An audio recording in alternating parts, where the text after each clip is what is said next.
Hello everyone, welcome back to my channel Wise Minds Engineering. आज हम लोग start करेंगे फंडामेंटल्स ऑफ इलेक्ट्रिकल इंजीनियरिंग, जिसको बेसिक इलेक्ट्रिकल भी बोलते हैं, उसकी यूनिट 3, जिसका नाम है ट्रांसफॉर्मर्स। तो ट्रांसफॉर्मर्स के बारे में पढ़ने से पहले कुछ बेसिक टर्म्स है जो हमको पता होने चाहिए, तो उनको डील करेंगे। सबसे पहले है मैग्नेटिक सर्किट। तो मैग्नेटिक सर्किट क्या होता है? मैग्नेटिक सर्किट एक तरीके का क्लोज्ड पाथ होता है, मतलब एक क्लोज्ड पाथ हो और उसमें फ्लक्स फ्लक्स जनरेट हुआ हो, मतलब एक क्लोज पाथ हो और उसमें फ्लक्स, मैग्नेटिक फ्लक्स हो, ऐसे सर्किट को हम लोग मैग्नेटिक सर्किट बोलते हैं। और जैसे ये मैग्नेटिक सर्किट का ये मैंने डायग्राम बना रखा है, तो ये कुछ इस तरीके से होता है कि ये जो ये स्ट्रक्चर है, इसको हम लोग कोर बोलते हैं। इसमें इस कोर को बनाने में कौन कौन कैसा मटेरियल यूज होता है? मैग्नेटिक मटेरियल यूज होता है, हाई परमेबिलिटी होनी चाहिए उस मटेरियल की, और ये जो कोर बना है उसका यूनिफॉर्म क्रॉस सेक्शन होना चाहिए। मतलब ऐसा नहीं कि यहाँ का एरिया कुछ है, यहाँ का एरिया कुछ अलग है, यहाँ का कुछ एरिया दूसरा है, मतलब सेम एरिया होना चाहिए हर डायरेक्शन में। और मैग्नेटिक सर्किट होने की सबसे बड़ी प्रॉपर्टी ये है कि उस कोर पे वाइंडिंग्स हो, और वो वाइंडिंग जो है वो एन टर्न्स की हो। मतलब कोई भी वायर ले लिया, जैसे कॉपर वायर ले लिया, उसको वाउंड कर दिया उस कोर के अक्रॉस, मतलब यहाँ वाउंड कर दिया, और उसमें टोटल एन टर्न्स बनाए। एन नंबर ऑफ टर्न्स मतलब कितने भी टर्न्स बना सकते हैं, मगर फिर उस वाइंडिंग में जो है आई करंट फ्लो करानी होती है। और क्योंकि इसमें आई करंट फ्लो हो रही है और टर्न्स की वजह से ये वेरी भी कर रही है, इसलिए यहाँ पे फ्लक्स जनरेट हो जाता है, जो कि हम लोगों ने 12th में पढ़ रखा है कि ईएमएफ इंड्यूस हो जाता है, तो फ्लक्स जनरेट हो जाता है। अब हम लोग इसके स्टेटमेंट्स पढ़ लेंगे। तो पहला क्या है? The closed path followed by magnetic flux is called magnetic circuit. मतलब ऐसा क्लोज्ड पाथ जिसमें मैग्नेटिक फ्लक्स भी हो, उसको हम लोग मैग्नेटिक सर्किट बोलते हैं। ये सिंपल सी डेफिनेशन है मैग्नेटिक सर्किट की। Next point, it consist of a structure compose of high permeability magnetic material. और इसका जो स्ट्रक्चर होता है वो हाई परमेबिलिटी मैग्नेटिक मटेरियल का बना होता है। और फिर उसके बाद थर्ड पॉइंट क्या है? The core is excited by a winding having an turns. मतलब ये जो कोर है उसमें वाइंडिंग होती है एन टर्न्स की, and carrying a current of I Ampere's. और इस वाइंडिंग में आई एम्पेयर की करंट फ्लो हो रही होती है, और क्योंकि आई एम्पेयर की करंट फ्लो हो रही है, इसी वजह से मैग्नेटिक फील्ड जनरेट हो जाती है उस कोर में, इसी वजह से मैग्नेटिक फ्लक्स फ्लो करती है। अब मैग्नेटिक सर्किट के बारे में यहाँ हम लोगों ने पढ़ लिया, तो अब हम लोग पढ़ेंगे मैग्नेटोमोटिव फोर्स क्या होता है, एमएमएफ भी जिसको बोलते हैं, तो उसके बारे में पढ़ेंगे। तो it is defined as the force responsible for the flow और जनरेशन ऑफ फ्लक्स। मतलब ऐसा फोर्स जो कि फ्लक्स को जनरेट करे या फिर फ्लक्स को फ्लो कराए, उसको हम लोग मैग्नेटोमोटिव फोर्स बोलते हैं। मतलब ऐसा फोर्स जो कि रिस्पॉन्सिबल हो फ्लक्स के जनरेशन के लिए या फिर फ्लक्स के फ्लो होने के लिए। इसका फॉर्मूला होता है MMF is equal to N into I. मतलब वाइंडिंग्स में कितने टर्न्स है इनटू कितना करंट फ्लो हो रहा है, एमएमएफ इसी बात पे डिपेंड करता है। यानी एमएमएफ क्या होता है? एन इंटू आई। तो हमको पता है कि एमएमएफ यानी कि फिर एमएमएफ का जो यूनिट बन गया है वो क्या हुआ? आई का हो गया एम्पेयर और एन का हो गया टर्न्स। यानी कि यूनिट जो होती है मैग्नेटोमोटिव फोर्स की, वो एम्पेयर टर्न्स होती है। अब नेक्स्ट हम लोग पढ़ेंगे, नेक्स्ट टॉपिक है हमारा मैग्नेटिक फ्लक्स डेंसिटी। तो मैग्नेटिक फ्लक्स डेंसिटी क्या होती है अगर देखा जाए, तो flux per unit area in a plane perpendicular to the flux is called magnetic flux density. हमको पता है डेंसिटी का मतलब ही होता है कि पर यूनिट एरिया की बात हो रही होती है, यानी कि फ्लक्स डेंसिटी की बात करिए, यानी कि फ्लक्स को एरिया से डिवाइड कर देंगे तो हम लोगों को मिल जाता है मैग्नेटिक फ्लक्स डेंसिटी। इसको हम लोग बी से डिनोट करते हैं, मतलब B is equal to phi upon में ए, फ्लक्स अपॉन में, और इसकी जो यूनिट होती है वो टेस्ला होती है। मतलब किसी भी एक एरिया से, कोई भी अगर यहाँ पे एरिया है तो उसके परपेंडिकुलर कितनी फ्लक्स लाइंस फ्लो करके जा रही हैं, उस एरिया को पास करके जा रही हैं, ये बताता है मैग्नेटिक फ्लक्स डेंसिटी को। अब नेक्स्ट टर्म है हमारा रिलक्टेंस। तो रिलक्टेंस क्या होता है? It is the opposition to the flow of flux in a material.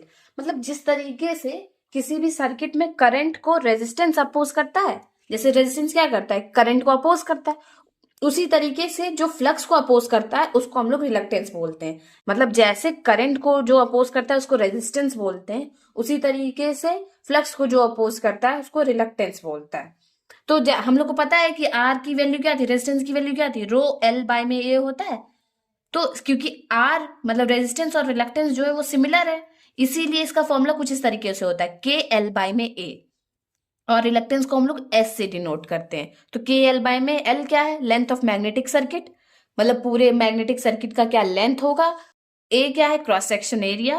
और के क्या होता है, वो होता है 1 में mu naught into mu R. ठीक है, तो ये हो गया रिलक्टेंस। तो हमेशा याद रखिएगा कि जो रिलक्टेंस और रेजिस्टेंस होते हैं वो एक दूसरे के एनालॉगस होते हैं। मतलब अगर इलेक्ट्रिक सर्किट की बात करें तो करंट को जो अपोज करता है उसको रेजिस्टेंस बोलते हैं, और अगर वहीं पे मैग्नेटिक सर्किट की बात करें तो जो फ्लक्स को अपोज करता है उसको रिलक्टेंस बोलते हैं। दोनों का काम एक तरीके से सिमिलर ही है। नेक्स्ट क्या है, परमिबिलिटी। मैंने आपको बोला था कि परमिएबल या फिर परमिबिलिटी का क्या मतलब होता है, अभी आगे पढ़ाएंगे, तो वही है ये। It is defined as the ability of a material to carry flux lines. मतलब कि किसी भी कोई भी मटेरियल कितनी फ्लक्स लाइंस को कैरी कर सकता है, वो परमिएबिलिटी डिफाइन करता है। मतलब अगर बोला जा रहा है कि हाई परमिएबल मटेरियल चाहिए, मतलब अभी पढ़ा है ना हम लोगों ने कि मैग्नेटिक सर्किट में हाईली परमिएबल मटेरियल यूज होता है कोर बनाने के लिए, यानी कि ऐसा मटेरियल चाहिए होगा जो ज्यादा से ज्यादा maximum number of flux lines को अपने से पास होने दे या फिर कैरी कर पाए। ऐसे मटेरियल को हाईली परमिएबल बोलते हैं। तो परमिएबिलिटी क्या होती है, ability of a material to carry flux lines. मतलब फ्लक्स लाइंस को कैरी करने की क्षमता को, किसी भी मटेरियल के फ्लक्स लाइंस को कैरी करने की क्षमता को हम लोग परमिएबिलिटी बोलते हैं। अब परमिएबिलिटी पढ़ लिया है तो उसी के साथ साथ एक टर्म होता है रिलेटिव परमिएबिलिटी, और परमिएबिलिटी को हम लोग म्यू नॉट से भी डिनोट करते हैं। यहाँ पे जो कांस्टेंट पढ़ा है 1 में mu naught into mu R, तो ये जो म्यू आर है ये हमारा परमिएबिलिटी है। अब रिलेटिव परमिएबिलिटी की अगर बात करें तो वो क्या होता है, it is the ratio of flux density in a particular medium produced by a magnet to the flux density in air और vacuum by the same magnet. मतलब अगर किसी मैग्नेट को हम लोग किसी मीडियम में रख दे, मतलब मान लीजिए किसी मैग्नेट को हम लोगों ने ऐसी मीडियम में रख दिया, किसी भी मैग्नेट को हम लोग किसी मीडियम में रख दे, मतलब एयर के अलावा कोई और मीडियम हो या फिर वैक्यूम के अलावा कोई और मीडियम हो, उसमें मैग्नेट को रख दे, तो वो कितनी फ्लक्स डेंसिटी उसकी आएगी, उसका ratio two flux density of that magnet in air और वैक्यूम। मतलब कि उसी मैग्नेट को फिर हम लोग वैक्यूम में रख दे तो उसकी कितनी फ्लक्स डेंसिटी आएगी, इन दोनों का रेशियो होता है। मतलब flux density in a medium, मतलब किसी मीडियम में अगर मैग्नेट रख दे तो कितना फ्लक्स डेंसिटी आएगी, और उसी मैग्नेट को अगर हम लोग एयर या फिर वैक्यूम में रख दे तो कितनी फ्लक्स डेंसिटी आएगी, उन दोनों का रेशियो अगर ले ले तो रिलेटिव परमिएबिलिटी निकल जाता है। तो mu R is equal to B upon में बी नॉट, यानी कि flux density in a medium upon में फ्लक्स डेंसिटी इन एयर और वैक्यूम। तो यहाँ जो कांस्टेंट पढ़ा था इसमें जो ये म्यू आर था ये रिलेटिव परमिएबिलिटी होता है। अब हम लोग पढ़ेंगे डिफरेंस इलेक्ट्रिक और मैग्नेटिक सर्किट के बीच में। ये कई बार एग्जाम्स में पूछा गया है, इसके कुछ पॉइंट्स है, बहुत इजी पॉइंट्स है। एक बार मैं आपको समझा दूंगी, आप लोग को अच्छे समझ में आ जाएगा, तो सुन लीजिए अच्छे से। तो इलेक्ट्रिक सर्किट और मैग्नेटिक सर्किट में क्या डिफरेंस होता है, सबसे पहला, the path of current is called electric circuit. मतलब करंट जिस पाथ पे फ्लो होता है तो उसकी वजह से जो सर्किट बनता है उसको इलेक्ट्रिक सर्किट बोलते हैं। और इसी तरीके से मैग्नेटिक सर्किट किसको बोलते हैं, path of flux is called magnetic circuit. मतलब फ्लक्स जिस पाथ पे फ्लो हो रहा हो उसको हम लोग मैग्नेटिक सर्किट बोलते हैं। हमको पता है current flows due to EMF, जो करंट है वो ईएमएफ की वजह से फ्लो होता है, इलेक्ट्रोमोटिव फोर्स की वजह से। और वो अभी पीछे हम लोगों ने पढ़ा है कि फ्लक्स जो है एमएमएफ यानी मैग्नेटोमोटिव फोर्स की वजह से फ्लो होता है या फिर सेटअप होता है। नेक्स्ट पॉइंट क्या है, flow of current is oppose by resistance of circuit. अभी मैंने बताया कि जो करंट को कौन अपोज करता है, रेजिस्टेंस, उसी तरीके से फ्लक्स को कौन अपोज करता है, रिलक्टेंस। करंट का फॉर्मूला हम लोग को पता है, ओम्स लॉ अगर देखें तो V is equals to I R होता है। तो अगर यहां से I की वैल्यू निकाले तो V बाय में R, तो वही लिखा है current is equals to EMF upon में रेजिस्टेंस, क्योंकि ईएमएफ को V भी तो बोलते हैं, तो ईएमएफ अपॉन में रेजिस्टेंस। और फ्लक्स क्या हो गया, उसी तरीके से ईएमएफ हमको पता है, ईएमएफ जो है उसी उसी तरीके का काम एमएमएफ करता है फ्लक्स के लिए। तो flux is equal to MMF, और रेजिस्टेंस की जगह पे रिलक्टेंस लिख दिया, तो एमएमएफ अपॉन में रिलक्टेंस। अब नेक्स्ट, रेजिस्टेंस क्या होता है? रेजिस्टेंस हमको पता है R is equal to rho L by A होता है, जहां पे जो ये रो है उसको रेजिस्टिविटी बोलते हैं, और अगर यही 1 अपॉन में रो कर दे तो उसको सिग्मा बोलते हैं, कंडक्टिविटी, यानी कि L अपॉन में sigma A is equal to resistance होता है। अगर यही रिलक्टेंस का फॉर्मूला देखे तो ऊपर अभी हम लोगों ने देखा था कि S is equal to L upon में म्यू ए होता है, इसी को, और इसमें जो म्यू है उसको हम लोग परमेबिलिटी बोलते हैं। तो बस यही थोड़ा सा डिफरेंस था इलेक्ट्रिक सर्किट में, इसी को थोड़ा सा एलैबोरेट करके आप लोग डिफरेंस बनाकर लिख दीजिएगा, आंसर आपका एकदम करेक्ट हो जाएगा। अभी तक जितने भी फॉर्मूले हम लोगों ने पढ़े हैं बेसिक फॉर्मूले, उन पे एक क्वेश्चन करा देती हूँ। ये एक प्रीवियस ईयर क्वेश्चन है, तो आप लोग अच्छे से समझ लीजिएगा, आपको पता चल जाएगा कि किस तरीके के क्वेश्चन आते हैं। तो क्या कह रहा है क्वेश्चन में? An iron ring 10 centimetre mean diameter, मतलब एक रिंग है आयरन की जिसका डायमीटर जो है, रिंग का जो डायमीटर है वो 10 सेंटीमीटर है, is made of round iron rod. और कैसे बनी है वो? एक मतलब एक राउंड, ऐसे राउंड आयरन रॉड होगी, इसी को ऐसे मोड़कर इन लोगों ने रिंग बना दी है, रिंग के फॉर्म में कर दिया, यानी कि जो रॉड थी वो भी राउंड थी, स्पेन की तरीके से राउंड थी वो, फिर उसको क्या बोलते हैं, इन लोगों ने मोड़कर एक रिंग बना दी है इस तरीके से कुछ। तो क्या बोल रहा है? An iron ring 10 centimetre mean diameter, मतलब जो रिंग का डायमीटर है वो 10 सेंटीमीटर है, is made of round iron rod 1.5 centimetre in diameter, मतलब जो ये रॉड का जो ये डायमीटर होगा, मतलब ये जो ऐसे पेन का जो भी डायमीटर होगा वो दिया हुआ है 1.5 सेंटीमीटर। तो ठीक है, ये 1.5 सेंटीमीटर है डायमीटर इसका, और रिलेटिव परमेबिलिटी 900, और म्यू की वैल्यू दी, म्यू आर की वैल्यू दी हुई है 900, and has an air gap of 5 mm in length, मतलब कुछ इस तरीके से इन्होंने फोल्ड किया है कि बीच में गैप हो गया है 5 mm का। कुछ इस तरीके से रिंग बनाई है कि रिंग पूरी एंड टू एंड ज्वाइंट नहीं है, उनके उसके बीच में, दोनों एंड्स के बीच में 5 mm का गैप है। It has winding of 400 turns, मतलब इसको 400 बार वाउंड किया गया है, मतलब इसको 400 बार वाउंड किया गया है। If the current through winding is 3.4 ampere, मतलब जो करंट फ्लो हो रहा है वो 3.4 एम्पेयर है। तो सबसे पहले क्या पूछा गया? Determine MMF. तो हमको पता है एमएमएफ का सिंपल सा फॉर्मूला होता है एन इंटू आई, मैंने सबसे पहले आप लोगों को बताया था यहाँ पे, देखिए मैग्नेटोमोटिव फोर्स में, कि एमएमएफ क्या होता है? एन इंटू आई। तो नंबर ऑफ टर्न्स हम लोग को पता है 400 दिया हुआ है, यहाँ क्वेश्चन में मेंशन्ड है, कहाँ गया? ये देखिए, तो यहाँ क्वेश्चन में मेंशन्ड है 400 टर्न्स, तो 400, और आई भी मेंशन्ड है 3.4 एम्पेयर, तो 400 इंटू 3.4, तो मल्टीप्लाई किया तो 1360 एम्पेयर टर्न आ गया, मतलब ए पार्ट सॉल्व हो गया। अब पूछा गया total reluctance of the circuit, circuit का रिलक्टेंस पूछा गया है। तो हमको पता है, अभी हम लोगों ने पढ़ा है कि रिलक्टेंस का फॉर्मूला क्या होता है? एल अपॉन में म्यू इंटू ए, ये रिलक्टेंस का फॉर्मूला होता है। तो अगर हम लोग देखें तो रिलक्टेंस का अगर फॉर्मूला लगाए हम लोग, तो reluctance is equal to S से डिनोट करते हैं, is equal to L I upon में mu into mu R into A. I का मतलब यहाँ पे क्या है? आई मतलब ये जो आयरन रॉड का एरिया पूरा, और प्लस एल ए क्यों? क्योंकि ये बीच में जो एयर गैप है इसका भी तो कुछ रिलक्टेंस होगा ना, वो भी तो कुछ फ्लक्स को अपोज करेगी, तो वो उसका भी निकालना है, तो एल एयर और एल आयरन रॉड का निकालना है। और क्योंकि देखा जाए तो ये एक मटेरियल मीडियम है, मतलब एक आयरन है, तो इसलिए यहाँ पे म्यू आर यूज होगा, मगर यहाँ पे क्योंकि एयर है इसलिए यहाँ पे म्यू आर नहीं यूज होगा, इस यहाँ पे सिर्फ म्यू नॉट यूज होगा। तो अब हम लोग देखें, एल आई देखें, मतलब लेंथ ऑफ आयरन रॉड देखें, तो लेंथ क्या होगा?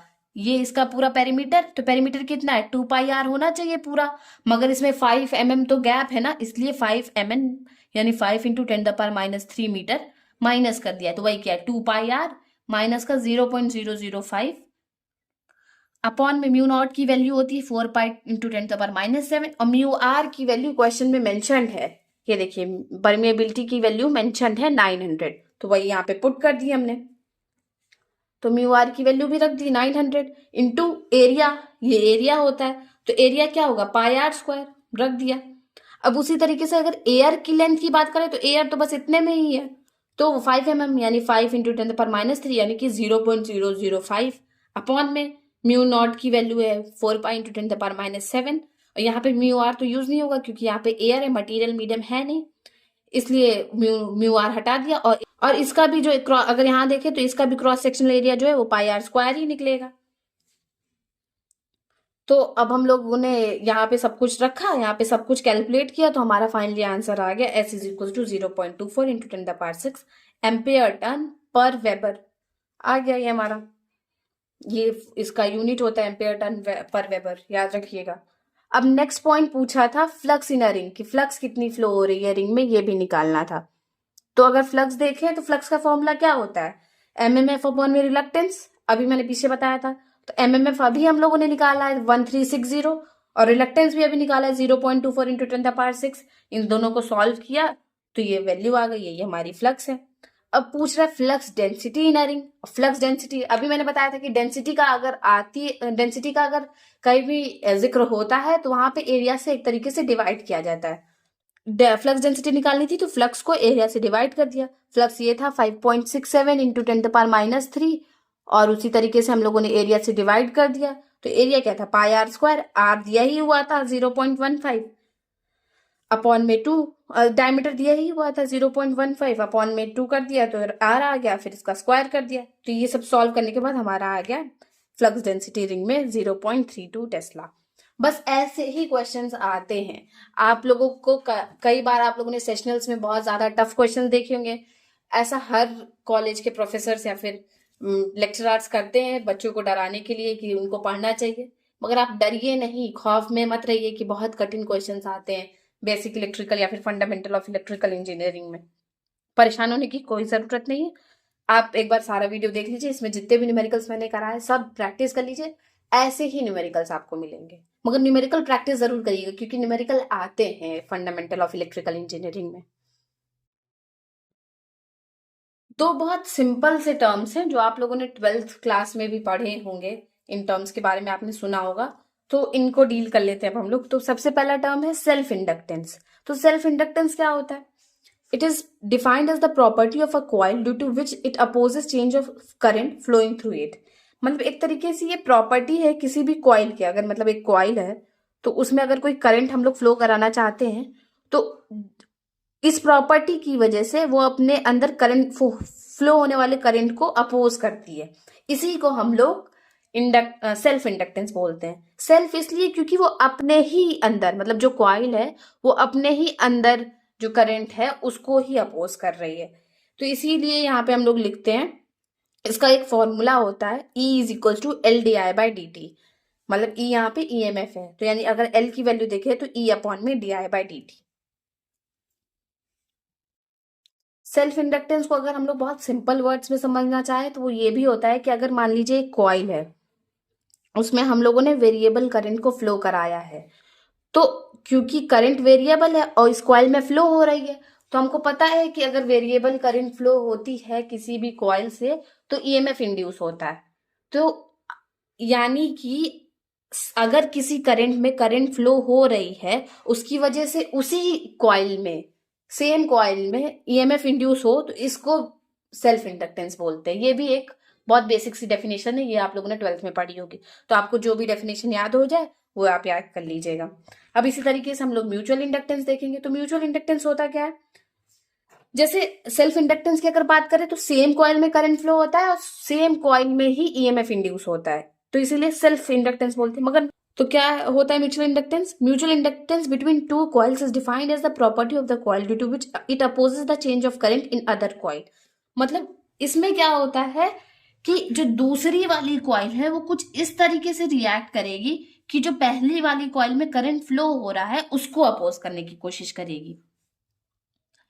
तो ये कैसे होता है, when the current in the neighbouring coil is changing, क्योंकि मान लीजिए अगर ये कॉइल 1 है हमारे पास, कॉइल 1 में अगर करंट फ्लो हो रहा है, variable current, changing current flow हो रहा है, तो क्या होगा कि flux setups in the coil, क्योंकि बगल वाली कॉइल में वेरिएबल करंट फ्लो हो रहा है तो इसकी वजह से फ्लक्स कुछ यहाँ पे सेटअप होगा कॉइल 2 में। Because of this changing flux EMF is induce, और यहाँ पे जो फ्लक्स बन रहा है इसकी वजह से इस पे ईएमएफ भी इंड्यूस हो जाएगा, यहीं पे ईएमएफ इंड्यूस हो जाएगा in the coil is called mutually induced EMF. और क्योंकि ये जो ईएमएफ जनरेट हुआ है वो बगल वाली कॉइल में जो करंट फ्लो हो रहा है इसकी वजह से हुआ है, इसलिए हम लोग बोलते हैं म्यूचुअली इंड्यूस्ड ईएमएफ। इसीलिए हम लोग बोलते हैं म्यूचुअल इंडक्टेंस। तो म्यूचुअल इंडक्टेंस का क्या फॉर्मूला, म्यूचुअल इंडक्टेंस को कैसे डिफाइन कर सकते हैं हम लोग, कुछ इस तरीके से कि अगर नेबरिंग कॉइल में चेंजिंग करंट या फिर वेरिएबल करंट फ्लो हो रही है तो उसकी वजह से दूसरी कॉइल में फ्लक्स जनरेट होता है, जिसकी वजह से ईएमएफ इंड्यूस होता है। और ये ईएमएफ क्यों इंड्यूस होता है? म्यूचुअल इंडक्टेंस की वजह से। इसी को हम लोग म्यूचुअल इंडक्टेंस बोलते हैं। और सेल्फ इंडक्टेंस में क्या होता है? सेम कॉइल में वेरिएबल करंट फ्लो हो रहा है, इसीलिए उसी कॉइल में ईएमएफ इंड्यूस हो जा रहा है, इसको हम लोग सेल्फ इंडक्टेंस बोलते हैं। तो ये सिंपल सी डेफिनेशन से इसको आप लोग याद कर लीजिएगा। जरूरी नहीं है कि आप ये डेफिनेशन ही याद करें, आप बेसिक डेफिनेशन के साथ चले जा सकते हैं बिल्कुल भी। जैसे 12th में हम लोगों ने पढ़ा था, बिल्कुल वही लिख कर आएंगे, तब भी आपको उतने ही नंबर मिलेंगे। अब यहाँ से मेन टॉपिक शुरू होता है हमारा चैप्टर का, जो कि क्या नाम था हमारे चैप्टर का? ट्रांसफॉर्मर। तो ट्रांसफॉर्मर क्या होता है, यहाँ से अब हम लोग पढ़ना शुरू करेंगे। तो सबसे पहले डेफिनेशन क्या होती है ट्रांसफॉर्मर की? अ transformer is a static electrical device. मतलब स्टैटिक इलेक्ट्रिकल डिवाइस का क्या मतलब है यहाँ पे, कि इसको स्टैटिक इलेक्ट्रिकल डिवाइस इसलिए बोला जाता है क्योंकि इसमें कोई भी पार्ट मूविंग नहीं होता है। मतलब जो ट्रांसफार्मर होता है उसका कोई भी पार्ट मूव नहीं कर रहा होता है, बिल्कुल भी मोशन नहीं कर रहा होता है। बाकी मशीन्स देखे, अगर जैसे मोटर वगैरह देखते हैं या फिर जनरेटर वगैरह देखते हैं, तो उसमें जो रोटर होता है वो प्रॉपर मोशन कर रहा होता है, तो वो स्टैटिक नहीं हुए। मगर ट्रांसफार्मर जो है उसमें कोई भी पार्ट मूव नहीं कर रहा होता है, इसलिए हम लोग उसको स्टैटिक इलेक्ट्रिकल डिवाइस बोलते हैं। It transfers electrical energy between two or more circuits through electromagnetic induction। और ट्रांसफॉर्मर का मेन पर्पस क्या है? इलेक्ट्रिकल एनर्जी को दो या दो से ज्यादा सर्किट्स में ट्रांसफर करना। मतलब एक सर्किट से दूसरे सर्किट में इलेक्ट्रिकल एनर्जी को ट्रांसफर करना इलेक्ट्रोमैग्नेटिक इंडक्शन के थ्रू। ये काम हम लोग करते हैं ट्रांसफॉर्मर से, यही ट्रांसफॉर्मर का मेन पर्पस है। ट्रांसफॉर्मर क्या करता है? इलेक्ट्रिकल एनर्जी को एक सर्किट से दूसरे सर्किट में ट्रांसफर करता है इलेक्ट्रोमैग्नेटिक इंडक्शन के थ्रू। तो अभी पढ़ेंगे हम लोग कुछ टाइप्स ऑफ ट्रांसफॉर्मर। मेनली दो तरीके के ट्रांसफॉर्मर होते हैं, पहला कोर टाइप और दूसरा होता है शेल टाइप। तो हम लोग पहले पढ़ेंगे कोर टाइप के बारे में। तो अगर कोर टाइप देखें तो कोर टाइप में यहाँ भी एक कोर होता है, मतलब एक मैग्नेटिक सर्किट होता है, जैसा सिंपल मैग्नेटिक सर्किट हम लोगों ने जो पढ़ा था अभी पीछे, उसी तरीके से एक कोर होता है। और उसकी जो दोनों लिम्स होती हैं, लिम्स मतलब एक तरीके से बोला जाए आर्म्स, मतलब जो दोनों आर्म्स होती हैं उसके अराउंड पहले एक वाइंडिंग बना लगाई जाती है। मान लीजिए यहाँ ऐसे ऐसे वाइंडिंग कर दी, तो ये जो फर्स्ट वाइंडिंग है वो लो वोल्टेज वाइंडिंग लगाई जाती है। मतलब जो लिम्स के अराउंड जो है पहले एक वाइंडिंग लगाई जाती है, उसमें वो लो वोल्टेज वाइंडिंग होती है, दोनों लिम्स के अराउंड ऐसे ही। तो लो वोल्टेज वाइंडिंग, फिर उस लो वोल्टेज वाइंडिंग के ऊपर हाई वोल्टेज वाइंडिंग को करा जाता है। तो इसको बोलते हैं हम लोग कोर टाइप। मतलब क्या होता है, एक कोर होता है, उसके दोनों लिम्स पे वाइंडिंग्स लगाई जाती है, लो वोल्टेज और हाई वोल्टेज।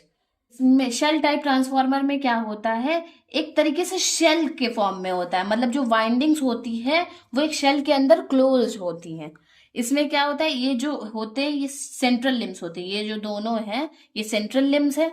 इनके अराउंड क्या होता है, ऑल्टरनेट तरीके से लो वोल्टेज और हाई वोल्टेज वाइंडिंग्स को वाउंड किया जाता है। मतलब पहले एक बार लो वोल्टेज वाइंडिंग वाउंड कर दी, फिर उसके बाद हाई वोल्टेज, फिर उसके बाद लो वोल्टेज, फिर हाई वोल्टेज, इस तरीके से किया जाता है। और फिर इसको आउटर लिम्ब से कवर कर दिया जाता है, इसीलिए इसको शेल टाइप, क्योंकि एक तरीके से ये एक शेल में बंद है।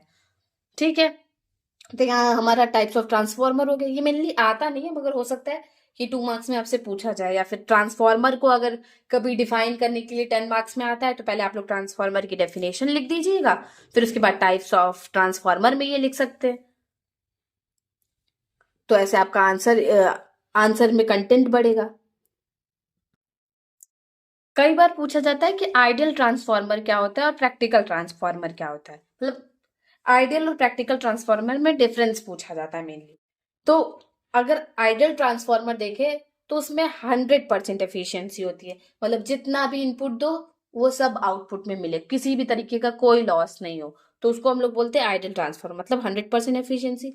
मगर प्रैक्टिकली तो ये पॉसिबल ही नहीं, ऐसा हो ही नहीं सकता कि जितना भी हमने इनपुट दिया है उसका 100% आउटपुट मिले, कुछ ना कुछ तो लॉस हो ही जाता है बीच में। तो इसलिए इसकी जो एफिशिएंसी होती है वो बिलो 100% होती है। Ideal transformer has no losses, कोई लॉस नहीं होता है उसमें, इसलिए तो 100% एफिशिएंसी हो पाई। और जो प्रैक्टिकल ट्रांसफार्मर होता है उसमें लॉसेस होते हैं। इसमें कोई लीकेज ड्रॉप नहीं होता है, मतलब किसी भी तरीके का फ्लक्स लीकेज नहीं होता है। तो इसीलिए इसको आइडियल ट्रांसफार्मर बोलते हैं। अब प्रैक्टिकल में क्या होता है, उसमें फ्लक्स लीकेज होता है। Next, has no ohmic resistance drop, मतलब एक तरीके से देखा जाए तो रेजिस्टेंस के अक्रॉस कोई वोल्टेज ड्रॉप नहीं हो रहा है, मतलब पूरा जितना भी वोल्टेज इस एंड पे लगा रहे हैं वो चुपचाप दूसरे एंड पे मिल जा रहा है, बीच में किसी भी रेजिस्टेंस के अक्रॉस कोई वोल्टेज ड्रॉप नहीं हो रहा है। मगर प्रैक्टिकल ट्रांसफार्मर में ऐसा होता है कि रेजिस्टेंस के अक्रॉस ड्रॉप हो जाता है। तो ये सिंपल सा डिफरेंस था आइडियल और प्रैक्टिकल ट्रांसफार्मर में। अब हम लोग का नेक्स्ट टॉपिक है performance of principle of operation of single phase transformer. मतलब एक तरीके से हम लोग देखेंगे कि सिंगल फेज ट्रांसफार्मर जो होता है उसके प्रिंसिपल ऑफ ऑपरेशन क्या है, या फिर कैसे ऑपरेट करता है हमारा सिंगल फेज ट्रांसफार्मर।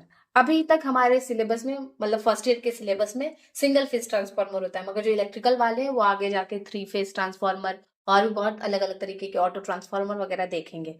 तो अभी हम लोग पढ़ते हैं सिंगल फेज ट्रांसफार्मर के बारे में। इसमें क्या होता है, there are 2 coils 1 and 2 wound on a simple magnetic circuit as shown in the figure। मतलब एक सिंपल मैग्नेटिक सर्किट जैसे स्टार्टिंग में हम लोगों ने पढ़ा था वो लेते हैं, उसमें क्या करते हैं, 2 कॉइल 2 वाइंडिंग करते हैं, एक कॉइल 1 एक को बोलते हैं और दूसरी को कॉइल 2 बोलते हैं।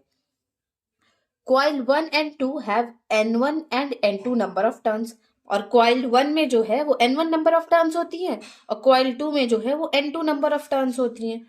When a source of alternating voltage V1 is applied to coil 1, अगर हम लोग coil 1 पे V1 वोल्टेज अप्लाई करते हैं, and alternating current I0 flows in it, मतलब अगर हम लोग V1 वोल्टेज अप्लाई करेंगे तो I0 करंट फ्लो होगी उसकी वजह से।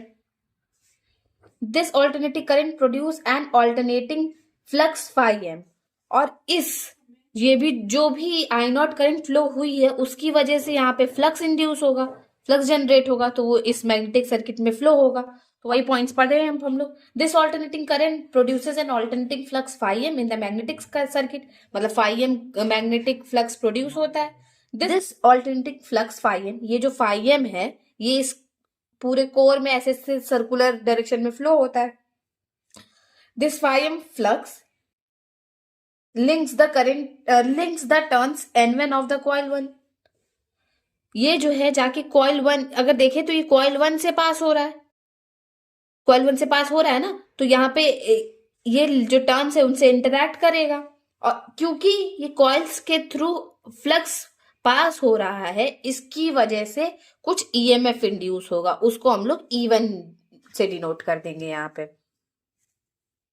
मतलब क्या हुआ, हम लोगों ने V1 वोल्टेज दी जिसकी वजह से I0 करंट प्रोड्यूस हुई, और उस I0 करंट ने फ्लक्स जनरेट किया phi m, और ये phi m जाके कॉइल 1 की N1 नंबर ऑफ टर्न्स वाली कॉइल से इंटरैक्ट किया जिसकी वजह से EMF जनरेट हो गया E1।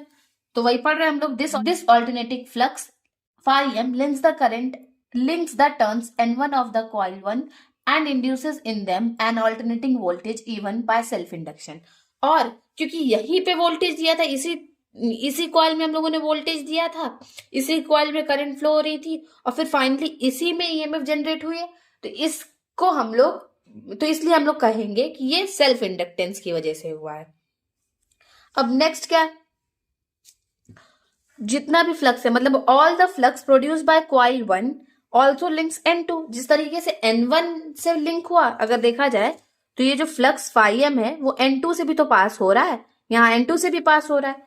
All the flux produce by coil 1 also links N2 turns of coil 2, मतलब जो भी फ्लक्स है वो जाके कॉइल 2 से भी इंटरैक्ट कर रहा है, वहां पे भी लिंक हो रहा है, तो इसकी वजह से वो वहां पे E2 EMF इंड्यूस करेगा, मतलब जो कॉइल 2 है उसके अक्रॉस E2 वोल्टेज इंड्यूस करेगा।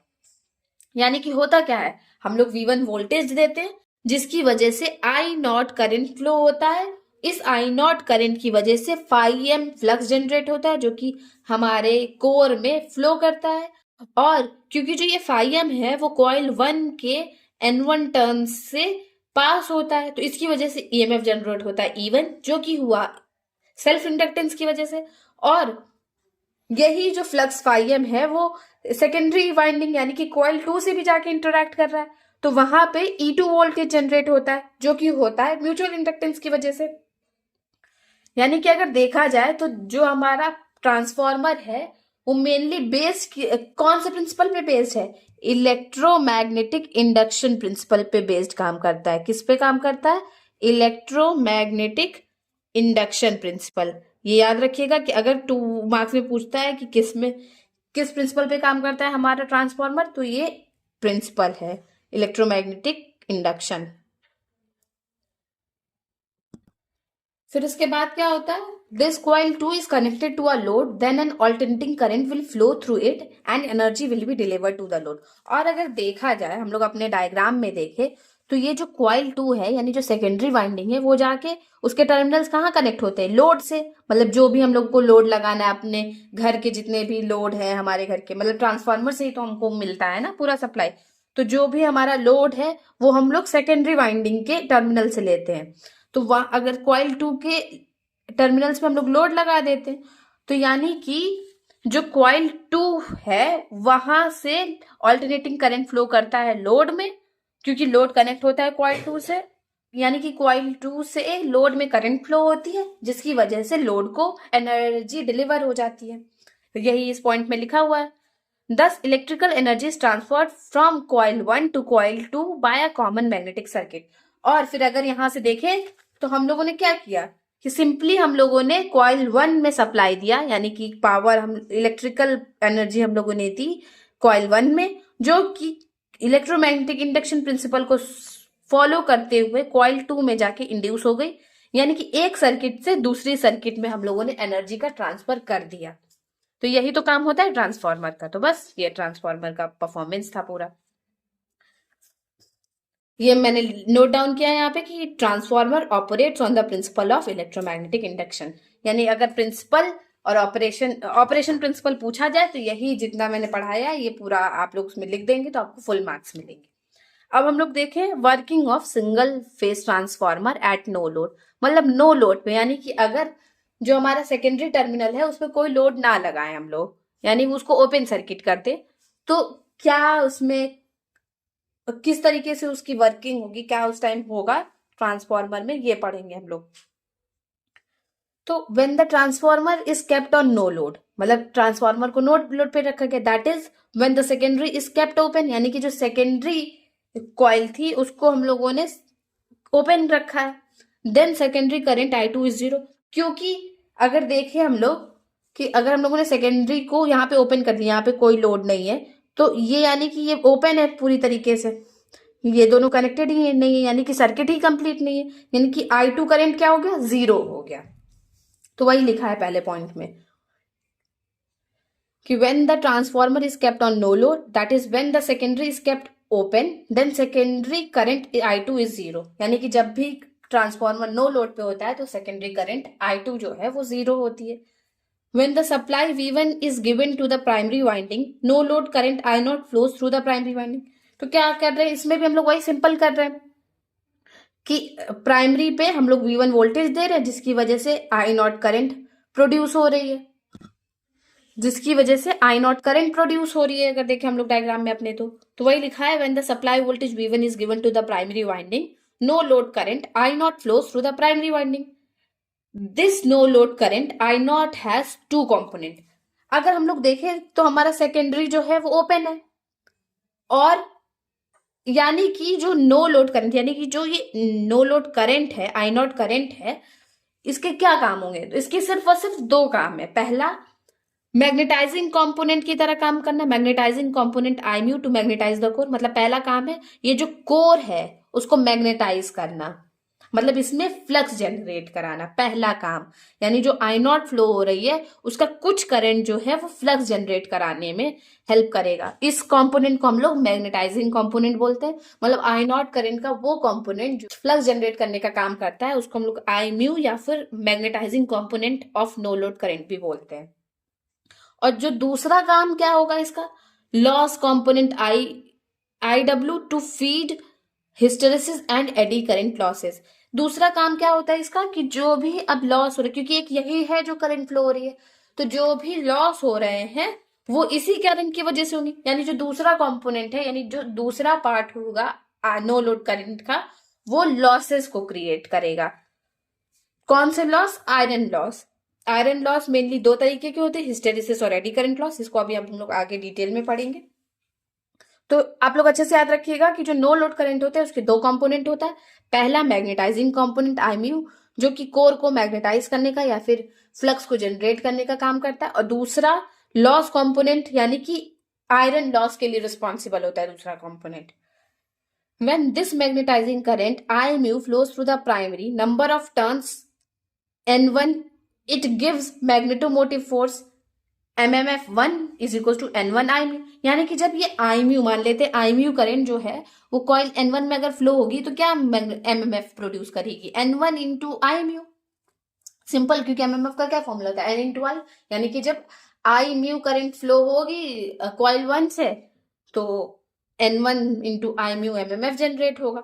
This MMF1 sets up flux phi naught, और यही जो MMF1 जनरेट हुई है N1 IMU जो है, ये जो है यही रिस्पॉन्सिबल होती है फ्लक्स फाई नॉट को सेटअप करने के लिए। जो फ्लक्स फाई नॉट कोर में सेटअप हुआ है वो इसी N1 IMU की वजह से सेटअप हुआ, इसीलिए IMU को जो है हम लोग मैग्नेटाइजिंग करंट बोलते हैं या फिर magnetizing component of no load current बोलते हैं, क्योंकि ये फ्लक्स जनरेट कराती है कोर में।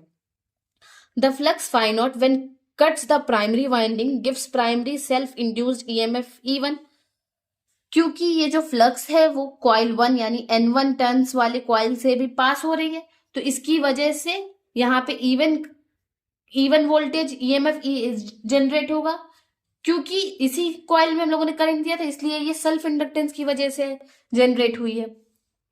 और क्या होता है? And when phi naught cuts the secondary winding, और यही जब फाई नॉट जो है वो सेकेंडरी वाइंडिंग को कट करेगी, यहाँ देखा जाए तो सेकेंडरी वाइंडिंग को भी वो कट कर रही है, तो इसकी वजह से E2 वोल्टेज जनरेट होता है, E2 EMF इंड्यूस होता है, जो कि म्यूचुअल इंडक्शन की वजह से हुआ है, जैसा अभी हम लोग ने पीछे पढ़ा था, बिल्कुल सेम उसी तरीके से। अब हम लोग देखेंगे फेजर डायग्राम नो लोड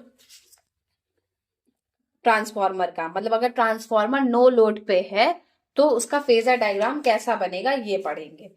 तो हमको पता है कि फाई का फ्लक्स जनरेट हुआ है, तो हम लोग इसमें क्या करते हैं, फाई को ही रेफरेंस ले लेते हैं। तो जो फाई फ्लक्स है उसको हम लोगों ने रेफरेंस ले लिया। और हमेशा याद रखिएगा कि जो वोल्टेज होता है, यानी कि जो E1 होगा या फिर E2 जो EMF वोल्टेज होगा, वो जो है वो फ्लक्स से 90 डिग्री लैग करता है। तो E1 यहाँ पे है और E2 मान लेते हैं कि E2 ये है, ठीक है। मैं ऐसे ही लेट किया क्योंकि E1 जो है वो N1 पे डिपेंड करेगा और E2 जो है वो N2 पे डिपेंड करेगा, तो हम लोगों ने मान लिया कि N1 जो है वो कम नंबर ऑफ टर्न्स है और N2 जो है वो ज्यादा नंबर ऑफ टर्न्स है, इसलिए E2 को मैंने E1 से थोड़ा सा बड़ा दिखाया है। और अगर हम लोग इसी E1 को ऐसे एक्सटेंड करें तो वो कुछ इस तरीके से बनेगा, माइनस का E1, क्योंकि इसको हम लोगों ने यहाँ पे बनाया डॉट डॉट करके, तो ये माइनस E1 दिखा रहा है। अब ये जो माइनस E1, अब हमारा जो करंट होगा I0 करंट जो होगा वो I0, क्योंकि हमारा जो ट्रांसफॉर्मर है उसमें कॉइल है और कॉइल में क्या प्रोड्यूस हो, कॉइल से क्या होता है, इंडक्टेंस प्रोवाइड होता है। क्योंकि जो ट्रांसफॉर्मर है उसमें एक तरीके से देखा जाए तो इंडक्टिव लोड है, मतलब उसमें इंडक्टर होता है। तो इंडक्टर की प्रॉपर्टी होती है कि इसमें जो करंट होता है वो वोल्टेज से लैग करता है, इसीलिए हमारा जो I0 है वो वोल्टेज यानी E1 से कुछ फाई एंगल से लैग करेगा, क्योंकि कुछ रेजिस्टेंस भी होगा, इसलिए 90 डिग्री, परफेक्ट 90 डिग्री से नहीं लैग करता है, कुछ फाई वैल्यू से लैग करता है, इसलिए इसी को हम लोग पावर फैक्टर एंगल भी बोलते हैं। तो ये हमारा आ गया I0 जो है वो E1 से कुछ फाई एंगल से लैग करेगा। अब हमको पता है कि I0 के दो कंपोनेंट होता है, एक मैग्नेटाइजिंग कंपोनेंट और दूसरा जो होता है वो लॉस वाला कंपोनेंट। और क्योंकि फ्लक्स आई जो म्यू होता है, आई म्यू होता है, वो फ्लक्स जनरेट करता है। यानी कि जो आई म्यू होगा, मैग्नेटाइजिंग कंपोनेंट जो होगा, वो फ्लक्स के ही फेज में होगा। मतलब जिस फेज में हम लोगों ने फ्लक्स लिया है उसी फेज में हम लोग आई म्यू लेंगे। यानी अगर देखा जाए तो आई नॉट का जो साइन वाला कंपोनेंट है, आई नॉट साइन फाई वाला जो कंपोनेंट है, वो है हमारा मैग्नेटाइजिंग करंट। यानी आई म्यू की वैल्यू क्या होती है, आई नॉट साइन फाई। और अगर इसी तरीके से देखा जाए तो दूसरा कंपोनेंट इसके 90 डिग्री पे आना चाहिए, और 90 डिग्री पे क्या आ रहा है, आई नॉट कॉस फाई होगा, क्योंकि ये फाई है। तो ये आई नॉट है, इधर आएगा आई नॉट कॉस फाई। और इस कंपोनेंट को ही हम लोग बोलते हैं लॉस वाला कंपोनेंट। तो ये हो गया हमारा आई डब्ल्यू। तो इस तरीके से हमारा नो लोड पे पूरा फेजर डायग्राम बनता है। तो अगर हम लोग देखें तो इसके अगर स्टेप्स लिखें तो सबसे पहला स्टेप क्या है फेजर डायग्राम बनाने का, सबसे पहला चूज फ्लक्स एज रेफरेंस। मतलब जो भी फ्लक्स है उसको एज अ रेफरेंस मान लो। ये हम लोगों ने रेफरेंस लाइन सबसे पहले ड्रॉ करी थी फ्लक्स की। फिर क्या फ्लक्स से जो भी E1 और E2 होगा वो लैग करेगा 90 डिग्री से। दूसरा स्टेप है E1 and E2 lag behind flux, यानी जो भी फाई है उससे बाय 90 डिग्री वो लैग बिहाइंड करेगा। फिर अगर हम लोग E1 को डॉट डॉट करके इधर बनाते हैं तो जो आई नॉट होगा वो हमारे E1 से, यानी जो वोल्टेज है उससे 5 डिग्री से लैग करेगा, क्योंकि इंडक्टर है होता है जो ट्रांसफार्मर में कॉइल होती है, तो उसमें इंडक्टेंस होता है कुछ, इसकी वजह से हम लोगों ने आई नॉट बनाया 5 एंगल से लैग करता हुआ। और आई नॉट के दो कंपोनेंट हो गए, एक आई म्यू और एक आई ओमेगा, क्योंकि आई म्यू जो है वही फ्लक्स को जनरेट करता है, इसीलिए आई म्यू को flux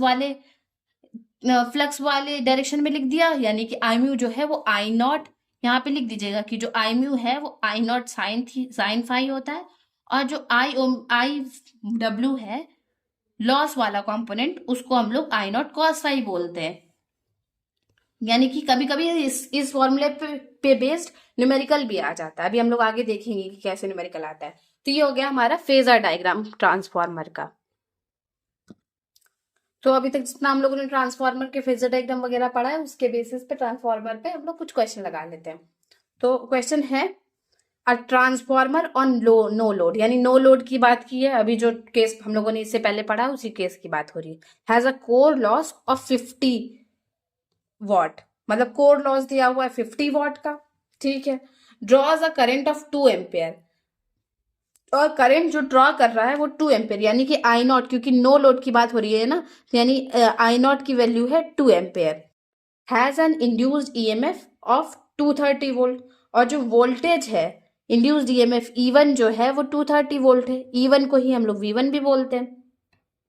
determine the no load power factor, यानी नो लोड पे जो पावर फैक्टर कॉस फाई निकालना है हमको। कोर लॉस करंट, मतलब कोर लॉस करंट निकालना है। क्या क्या निकालना है, कोर लॉस करंट क्या होता है, आई डब्ल्यू निकालना है। एंड मैग्नेटाइजिंग करंट यानी आई म्यू निकालना है। Also calculate the no load circuit parameter of the transformer, और एक तरीके से नो लोड पावर भी निकालना है हम लोगों को। अगर कहीं भी लिखा हो क्वेश्चन में कि नो लोड सर्किट पैरामीटर निकालो, यानी कि नो लोड लॉस की बात हो रही है। तो बस अब हम लोग क्वेश्चन देखेंगे। हम लोगों को पता है पी क्या, पावर क्या होता है, हम लोगों ने पिछले यूनिट्स में पढ़ रखा है। जिसने नहीं फर्स्ट सेकंड यूनिट देखी वो पहले वो देखे, तभी जाके ट्रांसफार्मर चैप्टर आपको समझ में आएगा। तो इसलिए पहले एक बार आप लोग फर्स्ट और सेकंड यूनिट की वीडियो देख लीजिएगा। तो हमको पता है कि जो पावर होता है उसका फॉर्मूला होता है V naught I naught cos phi. यहाँ पे वी नॉट जो है वो V1 है, आई नॉट जो है वो नो लोड करंट है, और कॉस फाई हो गया। तो यानी अगर कॉस फाई की वैल्यू देखे तो P अपॉन में V1 आई नॉट, तो P यानी कि 50 अपॉन में V1 230 इंटू 2, इसको सॉल्व किया तो कॉस फाई की वैल्यू आई 0.108। ये हमारा पावर फैक्टर, यही इसी को हम लोग पावर फैक्टर बोलते हैं। ये सब कुछ मैंने यूनिट 1 और 2 में अच्छे से समझाया है, इसको आप लोग एक बार देख लीजिएगा। अब कोर लॉस करंट क्या है, अभी मैंने फेजर डायग्राम में बताया था आपको कि जो कोर लॉस करंट होता है वो क्या होता है, आई डब्ल्यू बोलते हैं इसको, कभी कभी IC से भी डिनोट करते हैं। तो यानी कोर लॉस जो करंट है वो आई नॉट कॉस फाई, यानी आई नॉट से cos फाई को मल्टीप्लाई कर दे तो आ जाएगा कोर लॉस करंट, और यही आई नॉट से साइन फाई को मल्टीप्लाई कर दे तो मैग्नेटाइजिंग करंट आ जाएगा। ये याद रखिएगा, मैंने आपको बोला था। तो कोर लॉस करंट क्या है, IC, IC is equal to I naught cos phi. तो आई नॉट की वैल्यू 2 दी हुई है, कॉस फाई अभी हम लोगों ने निकाला पावर फैक्टर 0.108, मल्टीप्लाई किया तो कोर लॉस आ गया हमारा कोर लॉस करंट आ गया हमारा 0.217। इसको आप आईसी से भी डिनोट कर सकते हैं या फिर आईडब्ल्यू से भी डिनोट कर सकते हैं। अब हम लोग देखें तो मैग्नेटाइजिंग कंपोनेंट क्या होगा, मैग्नेटाइजिंग करंट क्या आएगी, तो उसको मैंने यहाँ पे आईएम से डिनोट किया। तो वो क्या हो गया, आई नॉट साइन फाई, यही होता है मैग्नेटाइजिंग कंपोनेंट। और साइन फाई को हम लोग लिख सकते हैं अंडर रूट में 1 माइनस कॉस स्क्वायर फाई। तो आई नॉट की जगह 2 रख दिया, कॉस स्क्वायर फाई की जगह पे हम लोगों ने यहाँ पे 0.108 रख दिया, तो ये वैल्यू आई। तो आई मैग्नेटाइजिंग करंट जो है वो 1.88 एम्पेयर आ गई।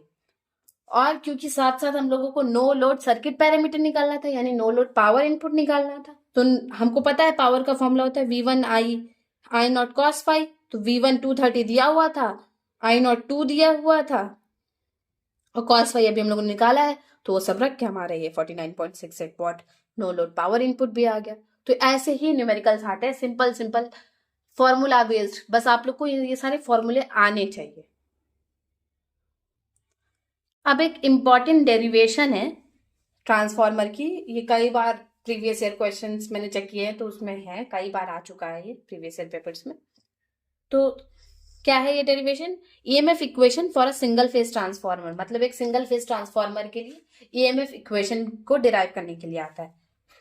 तो इसमें हम लोग सबसे पहले क्या करते हैं, फ्लक्स लेट कर लेते हैं phi is equal to phi M sine omega T, मतलब एक साइनोसॉइडल फ्लक्स लेट कर लिया हम लोगों ने, जिसको हम लोगों ने बोल दिया फाई, जिसकी वैल्यू है phi M sine omega T.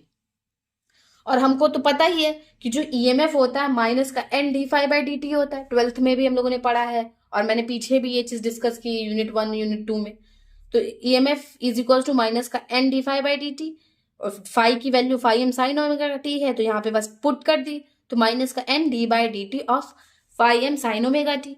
अब अगर हम लोग फाई एम को देखो तो फाई एम कांस्टेंट है, फाई एम बाहर हो गया, साइन ओमेगा टी का जो डिफ्रेंशिएशन होगा वो कॉस ओमेगा टी होगा, मगर ये ओमेगा जो है वो कांस्टेंट, इसलिए वो ओमेगा भी बाहर हो गया, यानी कि क्या वैल्यू आई, माइनस का N omega phi M cos omega T. और ट्रिग्नोमेट्री थ्योरम से अगर हम लोग देखें तो कॉस ओमेगा टी जो होता है माइनस का sign omega T minus pi by 2 होता है। तो बस कॉस ओमेगा टी को हम लोगों ने sign omega T minus pi by 2 से रिप्लेस कर दिया, यहाँ का माइनस प्लस हो गया। अब अगर देखा जाए तो एन ओमेगा फाई एम जो है ये कांस्टेंट है, इसलिए इसको हम लोगों ने ई एम बोल दिया। तो अगर देखें तो E is equal to E M sine omega T minus pi by 2। ये स्टेप, ये कॉस को साइन में चेंज करने का स्टेप ऑप्शनल है, आपको करना हो चाहे तो करिए, नहीं करना तो नहीं करिए, बस सिंपल इसको ई एम लेट करना है, ये मेन स्टेप है इसमें। यानी ई एम क्या हो गया हमारा एन फाई, यानी ई एम क्या हो गया हमारा एन ओमेगा फाई एम। हमको पता है कि आरएमएस वैल्यू क्या होती है, जो भी मैक्सिमम यानी पीक वैल्यू होती है, यानी जो भी कॉस या फिर साइन के साथ लिखी हुई वैल्यू होती है उसको √2 से डिवाइड करते हैं तो आरएमएस वैल्यू आ जाती है। यही मैंने अभी यूनिट 2 में पढ़ाया आपको। तो ई आरएमएस वैल्यू क्या होगी, ई एम अपॉन में √2, ई एम क्या है एन ओमेगा फाई एम, तो रख दिया N omega phi M upon में √2। ओमेगा की वैल्यू अगर देखें तो 2 पाई एफ भी होती है, क्योंकि वो एंगुलर फ्रीक्वेंसी है, तो इसको हम लोग को पता है कि ओमेगा जो होता है वो 2 पाई एफ भी होता है, तो ओमेगा की जगह पे 2 पाई एफ रख दिया। तो अब क्या आया N into 2 pi F into phi M upon में √2। अब हमने जो ये 2 पाई और √2 है इसको जब सॉल्व करेंगे तो वो आएगा 4.44 फाई एम एफ एन। तो अगर देखा जाए तो ई आर एम एस की वैल्यू यानी ई की वैल्यू आ रही है 4.44 फाई एम एफ एन। यही अगर हम लोग कॉइल 1 यानी प्राइमरी साइड पे ईएमएफ की बात करें, यानी E1 की बात करें, प्राइमरी साइड में कितनी ईएमएफ इंड्यूस हुई है उसकी बात करें, तो वो हो जाएगा यहाँ पे N की जगह पे बस N1 लिख दीजिए। और अगर यही सेकेंडरी साइड की ईएमएफ की बात करेंगे तो N की जगह पे N2 लिख जाएगा। बस यही डेरिवेशन है, सिंपल सी, बहुत सिंपल सी डेरिवेशन है, इसको आप लोग अच्छे से प्रैक्टिस कर लीजिएगा। अभी जो हम लोगों ने फॉर्मूला डिराइव किया है उस पे बेस्ड एक न्यूमेरिकल है जो कि प्रीवियस ईयर पेपर्स में आ चुका है, उसको डिस्कस कर लेते हैं। तो क्या क्वेश्चन कह रहा है, a single phase 50 hertz core type transformer has square course of 20 centimetre side, यानी कि एक सिंगल फेज 50 हर्ट्ज, मतलब फ्रीक्वेंसी दी हुई है हमको 50 हर्ट्ज, और जो कोर है उसकी जो साइड है, साइड जो दी हुई है वो 20 सेंटीमीटर की दी हुई है, यानी कि देखा जाए तो 0.2 मीटर की दी हुई है। Permissible maximum flux density is 1 weber per metre square, यानी बी जो दिया हुआ है 1 वेबर पर मीटर स्क्वायर दिया हुआ है। और तो यानी हम लोग को क्या निकालना है, calculate the number of turns per limb on high and low voltage side, मतलब N1 और N2 दोनों हाई वोल्टेज साइड में कितने नंबर ऑफ टर्न्स है, लो वोल्टेज साइड में कितने नंबर ऑफ टर्न्स है, ये निकालना है सिंपली। तो हमको पता है कि फ्लक्स डेंसिटी का फॉर्मूला क्या होता है, फ्लक्स अपॉन में एरिया।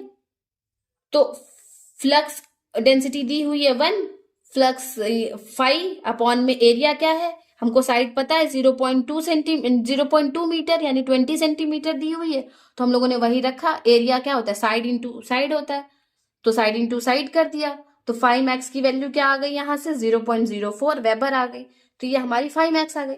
अभी हम लोगों ने डिस्कस किया है कि ईएमएफ का जो फॉर्मूला होता है वो होता है 4.44 एफ फाइव मैक्स। तो अगर E1 की यानी प्राइमरी लो वोल्ट, यानी कि अगर इस क्वेश्चन के हिसाब से प्राइमरी हमारा जो है 300 है, यानी हाई वोल्टेज साइड की अगर बात करें हम लोग, तो क्या हो जाएगा 300 इज इक्वल टू 4.44 N1, और एफ फ्रीक्वेंसी दी हुई है 50 हर्ट्ज, फाइव मैक्स की वैल्यू अभी निकाली हम लोगों ने 0.04, तो यहां से अगर N1 की वैल्यू निकालेंगे तो वो आएगी 33.7। तो नंबर ऑफ टर्न्स फ्रैक्शन में तो हो नहीं सकता, इसलिए हम लोग इसको अप्रोक्सीमेटली 34 लिख लेते हैं, यानी हाई वोल्टेज साइड यानी 300 वोल्टेज के साइड पे आ गया है हमारा 34 नंबर ऑफ टर्न्स। यही अगर हम लोग N2 के लिए सॉल्व करें, तो अगर हम लोग इन सबको सॉल्व करेंगे ये सारी वैल्यू रख के, तो हमारा आता है N1 इज इक्वल टू 33.7, यानी कि, और हमको पता है कि जो नंबर ऑफ टर्न्स होते हैं वो फ्रैक्शन में तो हो नहीं सकते, तो इसलिए हम लोगों ने इसको अप्रोक्सीमेटली 34 लिख लिया। यानी कि अगर हम लोग देखें हाई वोल्टेज साइड पे, यानी कि 300 वोल्टेज साइड, ये जो था ये हाई वोल्टेज साइड था ना, तो यानी 300 वोल्टेज 300 यहाँ पे रख के सॉल्व किया ना, यानी कि 300 वोल्ट के साइड पे देखे, हाई वोल्टेज साइड पे देखे, तो नंबर ऑफ टर्न्स आ गया 34। यही अगर E2 के लिए बात करें, यानी कि लो वोल्टेज साइड की बात करें इस क्वेश्चन के हिसाब से, तो 220 is equals to 4.44 into N2, F दिया हुआ है 50 और फाइव मैक्स निकाला है अभी हम लोगों ने 0.04, तो वो सब रख के अगर N2 की वैल्यू देखें तो आ रही 24.77। इसको भी फिर हम लोगों ने अप्रॉक्स कर लिया है, इसको हम लोगों ने 25 लिख दिया है, यानी लो वोल्टेज साइड पे हमारा नंबर ऑफ टर्न्स आ गए 25। तो ऐसे ही क्वेश्चंस आते, बहुत सिंपल सिंपल ऐसे ही क्वेश्चंस आते, सिर्फ और सिर्फ फॉर्मूला बेस्ड, और कैलसी तो ऑल आउट होता ही है, तो कितनी भी बड़ी कैलकुलेशन है फटाफट आप अपने कैलसी से मल्टीप्लाई डिवाइड कर लीजिएगा, आ जाएगा। अब हम लोग पढ़ेंगे लॉसेस के बारे में कि लॉसेस क्या होते हैं। तो अगर देखा जाए तो लॉसेस क्या है, हमारे मेनली दो तरीके के लॉस होते हैं ट्रांसफार्मर में, एक होता है आयरन लॉस और दूसरा होता है कॉपर लॉस। तो सबसे पहले हम लोग देखेंगे वन बाय वन देखेंगे, तो सबसे पहले देखेंगे आयरन लॉस के बारे में। आयरन लॉस को ही कोर लॉस भी बोलते हैं, क्योंकि जो हमारा कोर होता है ट्रांसफार्मर का, ये जो कोर हम लोग बनाते हैं स्क्वायर, ये जो है वो आयरन का बना होता है, इसीलिए इसको कोर लॉस और आयरन लॉस भी बोलते हैं। तो आयरन लॉस क्या है, iron loss is caused by alternating flux in the core, मतलब जो ये फ्लक्स फ्लो होता है ना हमारे कोर में, उसकी वजह से जो लॉस होता है कोर में, उसको हम लोग आयरन लॉस बोलते हैं। मेनली जो आयरन लॉस होता है वो उसको हम लोग दो पार्ट्स में डिवाइड कर सकते हैं, पहला हिस्टेरेसिस और दूसरा एडी करंट लॉस। तो एक एक करके हिस्टेरेसिस और एडी करंट लॉस को हम लोग देखें, तो सबसे पहला है हमारा हिस्टेरेसिस लॉस। तो हिस्टेरेसिस लॉस क्या होता है, The core of a transformer is subjected to an alternating magnetizing force, and for each cycle of EMF, a hysteresis loop is traced out. हम लोग को पता है, हम लोगों ने 12th में पढ़ रखा है कि अगर कोई मैग्नेटिक मटेरियल है, तो अगर हम लोग उसको मैग्नेटाइज करते हैं तो वो कुछ इस तरीके से मैग्नेटाइज होती है और एक टाइम के बाद सेचुरेट हो जाती है। फिर जब डीमैग्नेटाइज करते हैं तो वो सेम पाथ नहीं फॉलो करती है, वो कुछ इस तरीके से आती है। मतलब जब यहाँ पे एक एक्सिस पे बी होता है यानी कि फ्लक्स डेंसिटी होता है, और एक एक्सिस पे एच होता है, फ्लक्स मैग्नेटिक इंटेंसिटी होती है। तो यानी कि जब हम लोगों ने एच बढ़ाया तो बी स्टार्टिंग में बढ़ता है, मगर एक टाइम के बाद एच बढ़ाने के साथ साथ बी कांस्टेंट हो जाता है। फिर जब हम लोग एच को रिड्यूस करने लगते हैं, ये एच रिड्यूस हो रहा है, अगर एच को रिड्यूस करते हैं तो बी भी रिड्यूस होता है, मगर जब एच जीरो हो जाता है तो बी जीरो नहीं होता है। इसको हम लोग बोलते हैं रिटेंटिविटी। ये सब लोग आपने ट्वेल्थ में पढ़ा होगा, इसलिए मैंने बहुत शॉर्ट में इसको समझा रही हूँ। तो इसको हम लोग रिटेंटिविटी बोलते हैं। फिर कुछ जब हम लोग की एच की वैल्यू नेगेटिव हो जाती है तब जाके हमारी बी की वैल्यू जीरो आती है। ये जो पार्ट है इसको हम लोग बोलते हैं कोएर्सिविटी। फिर हमारी बी की वैल्यू भी जीरो हो गई। अब यही चीज अगर हम लोग अब एच को हम लोग और नेगेटिव करेंगे, एच को अगर हम लोग और ज्यादा नेगेटिव, इस साइड नेगेटिव साइड बढ़ाएंगे तो ये और ज्यादा बी की वैल्यू भी अब नेगेटिव होने लगेगी। फिर एक टाइम आएगा कि एच की वैल्यू चाहे जितनी नेगेटिव कर दे हम लोग, बी की वैल्यू अब इससे ज्यादा नहीं बढ़ेगी, ये सैचुरेट हो जाता है। फिर क्या करते हैं, फिर अगर हम लोग देखें फिर एच की वैल्यू इंक्रीज करें तो फिर क्या होगा, एच की वैल्यू इंक्रीज करेंगे इंक्रीज करेंगे इंक्रीज करेंगे तो बी की वैल्यू एक ऐसे नेगेटिव में, अगर हम लोग एच की वैल्यू डिक्रीज करेंगे, अगर देखा जाए तो एच की वैल्यू अगर हम लोग डिक्रीज करेंगे डिक्रीज करेंगे डिक्रीज करेंगे तो क्या होगा कि एच की वैल्यू तो जीरो हो गई मगर बी की वैल्यू नहीं जीरो हुई, जैसे यहां पे हुआ था। फिर क्या करते हैं, फिर एच की वैल्यू को हम लोग पॉजिटिव में बढ़ाना शुरू करते हैं। अब पॉजिटिव में जब बढ़ाना शुरू करेंगे तो फिर एक टाइम आएगा जब एक टाइम आएगा जब बी जीरो हो जाता है। अब बी जीरो हो गया, फिर उसके बाद फिर से जब हम लोग एच की वैल्यू पॉजिटिव में बढ़ाएंगे तो जाके एक टाइम आ जाएगा जब वो सैचुरेट हो जाएगा। इस लूप को हम लोग हिस्टेरिसिस लूप बोलते हैं। तो इसकी वजह से क्या होता है कि कुछ लॉसेस होते हैं किसी भी मैग्नेटाइजिंग मटेरियल में, मतलब अगर कोई मैग्नेटिक मटेरियल है तो उसमें कुछ लॉस आता ही है उस मैग्नेटिक मटेरियल में। और जितना ज्यादा एरिया होता है इस हिस्टेरिसिस लूप का किसी भी मटेरियल के लिए, मतलब अगर हम लोग आयरन, मान लीजिए आयरन के लिए अगर हम लोग हिस्टेरिसिस लूप बना रहे हैं तो अगर उसका एरिया ज्यादा है तो यानी कि वो ज्यादा हिस्टेरिसिस लॉस उसमें होता है। और अगर यही मान लीजिए कोई और मटेरियल है उसके लिए हम लोगों ने हिस्टेरिसिस लूप बनाया है और उसमें एरिया बहुत पतला बन रहा है, बहुत छोटा एरिया वो कवर कर रहा है वो लूप, तो यानी कि उसमें जो हिस्टेरिसिस लॉस है वो कम है। तो ये हिस्टेरिसिस लूप को डिफाइन करने की जरूरत नहीं है, मैंने बस आपको हिस्टेरिसिस लॉस समझाने के लिए हिस्टेरिसिस लूप को डिफाइन किया है। इसको बिल्कुल भी जरूरत नहीं आंसर में बनाने की या फिर मेंशन करने की। तो हिस्टेरिसिस लॉस क्या बोलता है, the core of a transformer is subjected to an alternating magnetizing force. क्योंकि हमारे कोर में जो भी ट्रांसफॉर्मर का कोर होता है उसमें एक ऑल्टरनेटिंग मैग्नेटिक फोर्स प्रोड्यूस होती है, फ्लक्स प्रोड्यूस होता है। और हर साइकिल में, क्योंकि हर साइकिल में क्या होता है, एक ऑल्टरनेटिंग फ्लक्स प्रोड्यूस हो रहा है, यानी कि कभी कभी फ्लक्स बढ़ता है फिर कभी कभी कम होता है। तो इसी ये कम और बढ़ने की वजह से क्या होता है, ये एक तरीके से हिस्टेरिसिस लूप फॉर्म होने लगता है। और जितना ज्यादा हिस्टेरिसिस लूप फॉर्म होगा उतना ज्यादा लॉस होगा। तो बस यही कारण है कि हिस्टेरिसिस लॉस होता है और किसी भी ट्रांसफार्मर में, क्योंकि ऑल्टरनेटिंग मैग्नेटिक फ्लक्स प्रोड्यूस होती है और ये मैग्नेटिक फ्लक्स की वजह से हिस्टेरिसिस लूप पूरा ट्रेस होता है और जिसकी वजह से हिस्टेरिसिस लॉस होता है।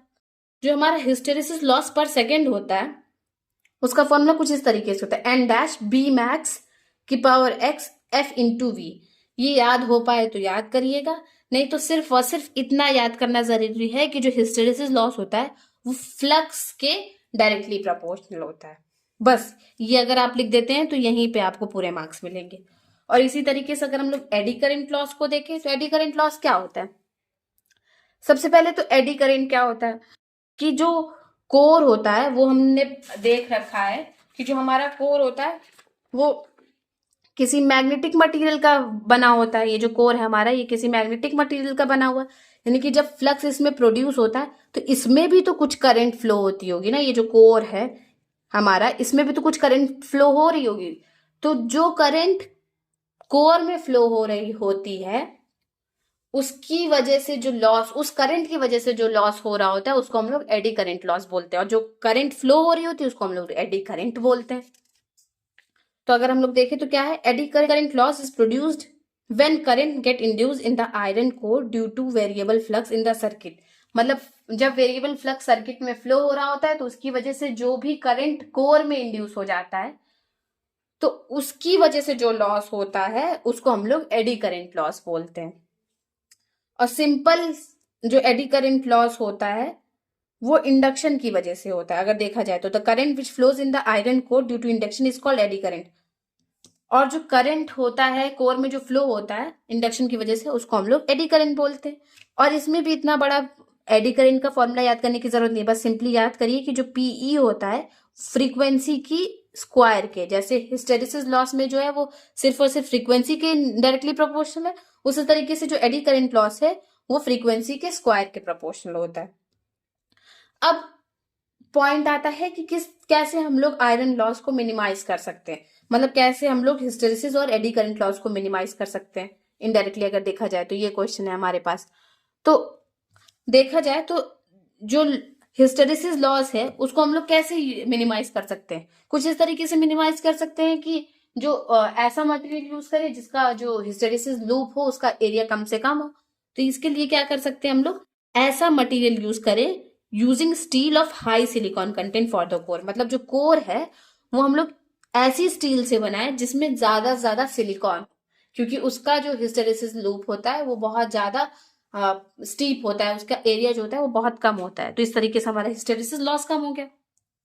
और एडी करंट को हम लोग रिड्यूस करने के लिए क्या कर सकते हैं, क्या करते हैं मेनली हम लोग ये करते हैं कि ये जो हमारा कोर होता है उसमें जो लैमिनेटेड कोर यूज करते हैं। मतलब जो कोर होता है उसमें हम लोग पतली पतली स्ट्रिप्स के फॉर्म में आयरन को लेते हैं, मतलब पतली पतली स्ट्रिप्स लेते हैं और उनको भी एक दूसरे से इंसुलेट कर देते हैं जिसकी वजह से करंट ही ना फ्लो हो, क्योंकि इंसुलेशन लगा हुआ है तो करंट फ्लो इंड्यूस होके भी फ्लो नहीं हो पाएगा। मगर तब भी कुछ ना कुछ हो जाता है, क्योंकि हर इंसुलेशन की एक लिमिट होती है, तो उसको जब भी क्रॉस करता है फ्लक्स तो उसमें एडी करंट कुछ ना कुछ लॉस हो जाता है। मगर मिनिमाइज इसी तरीके से किया जा सकता है कि हम लोग लैमिनेटेड कोर यूज करें और उनके बीच में इंसुलेशन हो।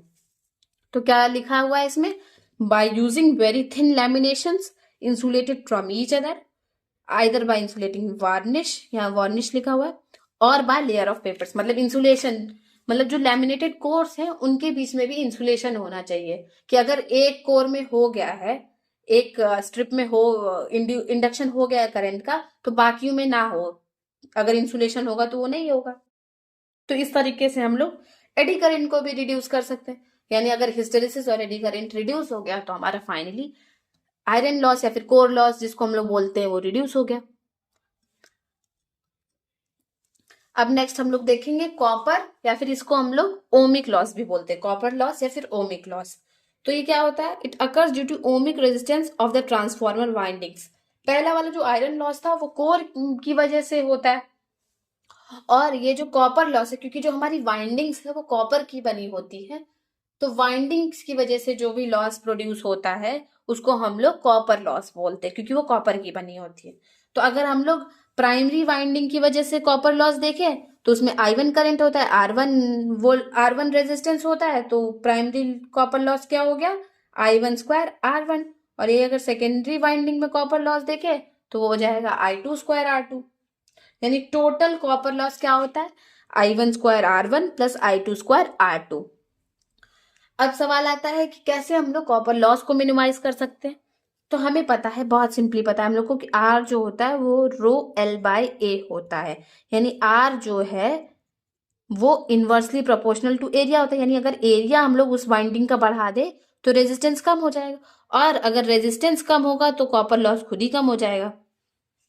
तो इसमें क्या करते हैं हम लोग, the windings of transformers are made thick so that the resistance are minimized. मतलब जो वाइंडिंग होती है, जो वायर यूज होता है वाइंडिंग करने के लिए, उसको थिक बनाया जाता है, मोटा बनाया जाता है, यानी उसकी एरिया बढ़ा दी जाती है। और एरिया बढ़ गया तो रेजिस्टेंस कम हो गया, रेजिस्टेंस कम हो गया तो फाइनली हमारा कॉपर लॉस भी डिक्रीज कर जाता है। तो ऐसे हम लोग कॉपर लॉस को भी मिनिमाइज कर सकते हैं। अब नेक्स्ट एक बहुत इजी और इम्पॉर्टेंट टॉपिक है वोल्टेज रेगुलेशन। तो वोल्टेज रेगुलेशन क्या होता है ये हम लोग देखेंगे। तो डेफिनेशन क्या है वोल्टेज रेगुलेशन की, सबसे पहले पढ़ लेते हैं।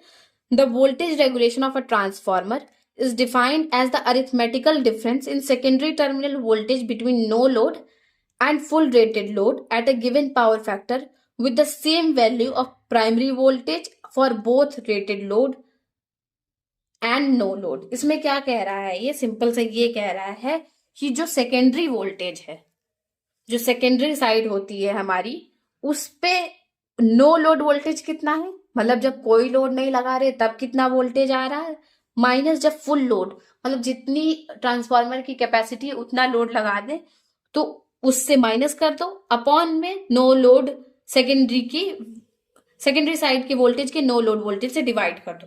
मतलब एक तरीके से नो लोड और full load voltage secondary side का डिफरेंस करते हैं और उसका रेशियो निकालते हैं नो सेकेंडरी साइड के वोल्टेज के नो लोड से।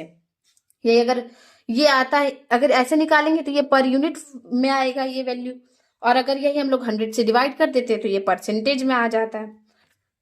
तो अगर हम लोग देखें तो समझना चाहे तो वोल्टेज रेगुलेशन का सिग्निफिकेंस क्या है, तो वोल्टेज रेगुलेशन का सिंपल सा सिग्निफिकेंस ये है कि अगर हम लोग वोल्टेज को मतलब प्राइमरी साइड से सेकेंडरी साइड भेजना चाहते हैं तो नो लोड पे अगर हम लोग भेजते हैं तो कितना वोल्टेज जा रहा है, मतलब जब कोई भी लोड ना लगा हो सेकेंडरी साइड पे तब कितना वोल्टेज जा रहा है, और अगर यही हम लोग उसकी फुल कैपेसिटी पे चलाते हैं तब कितना वोल्टेज उधर ट्रांसफर हो पा रहा है, एक तरीके से उसका डिफरेंस निकालते हैं। यानी कि अगर ये डिफरेंस कम से कम हो, मतलब जीरो हो, अगर जो हमारा वोल्टेज रेगुलेशन है वो जीरो आए तो ये हमारे लिए बेस्ट होगा। यानी कि जितनी ज्यादा वोल्टेज नो लोड के केस में आ रही है उतनी ही ज्यादा वोल्टेज फुल लोड के केस में आए तो वोल्टेज रेगुलेशन बेस्ट माना जाता है, और वोल्टेज रेगुलेशन लीस्ट कब माना जाता है, जब वो कम से कम हो, यानी कि 1 हो पर, यानी कि जो वोल्टेज रेगुलेशन की वैल्यू अगर 1 होती है तो ये वर्स्ट केस माना जाता है वोल्टेज रेगुलेशन का। अब नेक्स्ट टॉपिक है ट्रांसफार्मर एफिशिएंसी। इसमें हम लोग देखेंगे कि ट्रांसफार्मर की एफिशिएंसी कैसे निकालते हैं। तो एफिशिएंसी का सिंपल सा फॉर्मूला होता है आउटपुट पावर अपॉन में इनपुट पावर। जितना हम लोग इनपुट पावर दे रहे हैं उसके अकॉर्डिंग कितना आउटपुट पावर आ रहा है, कितना हम लोग को आउटपुट मिल रहा है हमारे इनपुट पे, तो उसको हम लोग एफिशिएंसी बोलते हैं। तो आउटपुट पावर अपॉन में इनपुट पावर एफिशिएंसी होती है। और अगर इनपुट को देखें तो इनपुट पावर ही तो डिवाइड होती है आउटपुट पावर, कॉपर लॉस और आयरन लॉस में। मतलब अगर कॉपर लॉस और आयरन लॉस को आउटपुट पावर में ऐड कर दिया जाए तो वो इनपुट पावर आ जाती है, तो वही हम लोगों ने लिख दिया। तो आउटपुट पावर को क्या लिख सकते हैं, क्योंकि आउटपुट जो है वो सेकेंडरी साइड निकालते हैं हम लोग, इसीलिए यहाँ पे हम लोग V2I2 की बात करेंगे। V2 into I2 into cos phi2, यहीं पे फिर से आउटपुट पावर रख दिया यहाँ पे हम लोगों ने V2I2 cos phi2, और कॉपर लॉस का फॉर्मूला हम लोग को पता ही है कि I2 स्क्वायर, क्योंकि सेकेंडरी साइड की बात हो रही है इसलिए सिर्फ लेंगे हम लोग I2 square into R2 plus का PI, यानी कि आयरन लॉस की बात हो रही है। तो ये हमारा हो गया एफिशिएंसी का फॉर्मूला। अब अगर हम लोग ये डिराइव करना चाहें कि ऐसी कौन सी कंडीशन है जिसमें हम लोगों को मैक्सिमम एफिशिएंसी मिलती है, तो हमको पता है कि ये हमारा पूरा एफिशिएंसी का फॉर्मूला है, ये पूरा हमारा एफिशिएंसी का फॉर्मूला है। और अगर देखा जाए तो अगर I2 हम लोग मान लीजिए यहाँ से कॉमन ले लेते हो ऊपर नीचे दोनों से, तो हमारे पास क्या बचेगा V2 cos phi2 अपॉन में V2 cos phi2 into plus I2 R2 plus PI यानी आयरन लॉस अपॉन में I2। और हमें पता है कि जो V2 cos phi2 है ये कांस्टेंट है, तो यानी कि एफिशिएंसी हमारी मैक्सिमम तब होगी जब ये डिनोमिनेटर जो है इसकी वैल्यू मिनिमम हो, तभी तो ये मैक्सिमम जाएगी। और डिनोमिनेटर मिनिमम होने के लिए क्या कंडीशन होनी चाहिए कि डिनोमिनेटर का जो फर्स्ट डेरिवेटिव है वो 0 हो और सेकंड डेरिवेटिव जो है वो पॉजिटिव हो, यानी 0 से बड़ा हो। तो सबसे पहले हम लोग डिनोमिनेटर को उठा के उसका पहला फर्स्ट डेरिवेटिव निकाल लेते हैं। फर्स्ट डेरिवेटिव अगर निकालेंगे तो V2 cos phi2 जो है वो कांस्टेंट है, तो इसका तो 0 आ गया डिराइव इसको डिफ्रेंशिएट करने पे। और I2 RE2 को हम लोगों ने I2 के टर्म्स में डिफ्रेंशिएट किया तो RE2 आ गया। PI अपॉन में I2 को डिफ्रेंशिएट किया तो माइनस का PI अपॉन में I2 स्क्वायर आ गया। और ये इज इक्वल्स टू 0 रखना होता है हम लोग को केस निकालने के लिए मिनिमम या फिर मैक्सिमम का। तो अगर देखें तो क्या आ रहा है, RE की वैल्यू क्या आ रही है, PI अपॉन में I2 का स्क्वायर। यानी कि अगर देखा जाए तो I2 square RE is equals to PI, यानी कि जो हमारा आयरन लॉस है वो कॉपर लॉस के इक्वल हो जाए तब हमको मैक्सिमम एफिशिएंसी मिलेगी। तो यही कंडीशन होती है। अगर हम लोग इसी को हम लोग अगर डबल डिफरेंशिएट करके देखेंगे तो ये वैल्यू जो है वो ग्रेटर देन 0 आ रही है, यानी कि ये कंडीशन जो है वो मिनिमा की कंडीशन है। यानी कि जो हमारा आयरन लॉस है वो कॉपर लॉस के इक्वल हो जाना चाहिए अगर हम लोगों को मैक्सिमम एफिशिएंसी चाहिए तो अगर हम लोग यहां से देखें तो I2 square into RE2 is equal to PI, यानी कि हमारा जो कॉपर लॉस है उसको इक्वल हो जाना चाहिए आयरन लॉस के, मतलब कॉपर लॉस आयरन लॉस के इक्वल होना चाहिए मैक्सिमम एफिशिएंसी के लिए। अगर इस कंडीशन को हम लोग D by D I two of DR जो हम लोगों ने निकाला है उसको फिर से डिफ्रेंशिएट कर रहे हैं DI के टर्म्स में, डबल डिफ्रेंशिएशन कर रहे हैं, तो देख रहे हैं कि ये वैल्यू ग्रेटर देन 0 आ रही है। ग्रेटर देन 0 का मतलब कि ये कंडीशन सेटिस्फाई कर रही है मिनिमा के लिए, यानी कि अगर हम लोगों को मैक्सिमम एफिशिएंसी चाहिए यानी कि डिनोमिनेटर मिनिमम चाहिए तभी तो मैक्सिमम एफिशिएंसी मिलेगी, यानी अगर हम लोगों को मैक्सिमम एफिशिएंसी चाहिए तो पावर जो है कॉपर लॉस जो है उसको हम लोग को आयरन लॉस के इक्वल रखना पड़ेगा, तभी हम लोगों को मैक्सिमम एफिशिएंसी मिलेगी। यही एक कंडीशन होती है जब मैक्सिमम एफिशिएंसी होती है। इसी फॉर्मूले पे बेस्ड हम लोग अपना एक क्वेश्चन देख लेते हैं। तो क्या बोल रहा है क्वेश्चन, अ 25 kVA 2000/200 वोल्ट ट्रांसफॉर्मर, मतलब इसका जो पावर रेटिंग दी हुई है एस, जो एपरेंट पावर दिया हुआ है वो 25 kVA दिया हुआ है, और जो वोल्टेज रेटिंग दी हुई है वो दी हुई है 2000/200 volt transformer has full load copper and iron loss, मतलब कॉपर लॉस दिया हुआ है 1.8 किलो वोल्ट, आयरन लॉस जो दिया हुआ है वो 1.5 किलो वोल्ट दिया हुआ है। यहाँ पे हम लोगों ने सब नोट डाउन कर लिया कि वोल्टेज एम्पेयर रेटिंग दी हुई 25 किलो वोल्ट एम्पेयर, एन यानी नंबर ऑफ टर्न्स का रेशियो दिया हुआ है, वोल्टेज का रेशियो और जो नंबर ऑफ टर्न्स का रेशियो था वो सेम होता है, यानी जो नंबर ऑफ टर्न्स का रेशियो दिया हुआ है वो 2000/200 दिया हुआ है, आयरन लॉस दिया हुआ है 1.5, कॉपर लॉस दिया हुआ है 1.8। ये भी एक फॉर्मूला है एफिशिएंसी का, अच्छे से याद रखेंगे। एक्स जो है कितना लोडिंग है ये बताता है, यानी अगर हाफ लोड है तो एक्स की वैल्यू 1/2 हो जाएगी, अगर फुली लोड है तो एक्स की वैल्यू 1 हो जाएगी, अगर नो लोड है तो एक्स की वैल्यू 0 हो जाती है। तो अगर हम लोग हाफ लोड, पहला क्वेश्चन क्या पूछा है, पहला पार्ट में क्या पूछा है कि find the efficiency at half the rated KVA eight unity power factor, मतलब उसमें दे रखा है कि हाफ लोडेड हो और पावर फैक्टर जो है वो 1 हो, यानी एक्स की वैल्यू जो है 1/2 है और cos फाइव जो है 1 है। तो बस इस एफिशिएंसी के फॉर्मूले में सब कुछ रखा, हमको पता है कि केवीए क्या है तो वो है 25, तो 25 रख दिया। एक्स की वैल्यू जो है हाफ लोडेड केस में 1/2 होती है, cos फाइव यूनिटी दिया हुआ है, यूनिटी पावर फैक्टर की बात हो रहा है, 1 यूनिटी पावर फैक्टर मतलब होता है पावर फैक्टर जो है वो 1 है, तो यहाँ पे 1 रख दिया, यहाँ पे भी सब कुछ वैल्यू रख दी, PI PCU सब रख दिया, तो सॉल्व किया हमने तो एफिशिएंसी हमारी आई 0.865 पर यूनिट, 0.865 या फिर 86.5%। अब यही अगर हम लोग फुल लोड का सेकंड पार्ट पूछ रखा है, ये हम लोग फुल लोड के लिए देखें तो उसमें क्या दिया हुआ है कि फुल लोड और 0.8 पावर फैक्टर पे, तो फुल लोड यानी x इज इक्वल्स टू 1 और 0.8 पावर फैक्टर, यही सब हम लोगों ने इसमें रख के जब सॉल्व किया तो हमारा एफिशिएंसी आ गया 85.84%। और फिर थर्ड पार्ट में क्या पूछा है, थर्ड पार्ट में पूछा है कि KVA load for maximum efficiency, मतलब केवीए लोड मैक्सिमम एफिशिएंसी के केस में क्या होगा and value of maximum efficiency, और मैक्सिमम एफिशिएंसी क्या होगी। तो थर्ड पार्ट हम लोग देखते हैं। ये एक फॉर्मूला है, इसको आप लोग याद रखिएगा कि अगर कभी भी पूछता है कि केवीए लोड मैक्सिमम एफिशिएंसी के केस में क्या आएगा तो ये फॉर्मूला यूज करना है हमको। तो KVA max is equal to rated KV, मतलब जितना भी क्वेश्चन में दिया हो, इनटू अंडर रूट में PI आयरन लॉस अपॉन में कॉपर लॉस, तो रेटेड केवी हम क्वेश्चन में दिया हुआ था 25 kVA तो वो रख दिया, आयरन लॉस 1.5 था अपॉन में 1.8 का अंडर रूट, तो यानी कि केवीए मैक्स जो आ गया हमारा ये आ गया 22.82। अगर यही हम लोग मैक्सिमम एफिशिएंसी देखें तो हमको पता है, हम लोगों ने अभी उधर डिराइव किया था कि मैक्सिमम एफिशिएंसी के केस में जो कॉपर लॉस होता है उसको हम लोग आयरन लॉस के इक्वल रख देते हैं, यानी कि यहाँ पे हम लोगों ने क्या किया, PCU को PI से रिप्लेस कर दिया, PI की वैल्यू 1.5 थी तो वही यहाँ पे रख दिया और बाकी जो भी केवीए मैक्स निकाला था वो रख दिया। और यहाँ पे क्योंकि कोई भी पावर फैक्टर नहीं मेंशन है इसलिए सिंपली हम लोगों ने यूनिटी पावर फैक्टर ले लिया और 1 से मल्टीप्लाई कर दिया, तो यहाँ पे हमारी मैक्सिमम एफिशिएंसी आ गई 88.38%। तो इसी तरीके से ये क्वेश्चन भी सॉल्व हो जाएगा। ये एक तरीके से टफेस्ट क्वेश्चन है इस यूनिट का।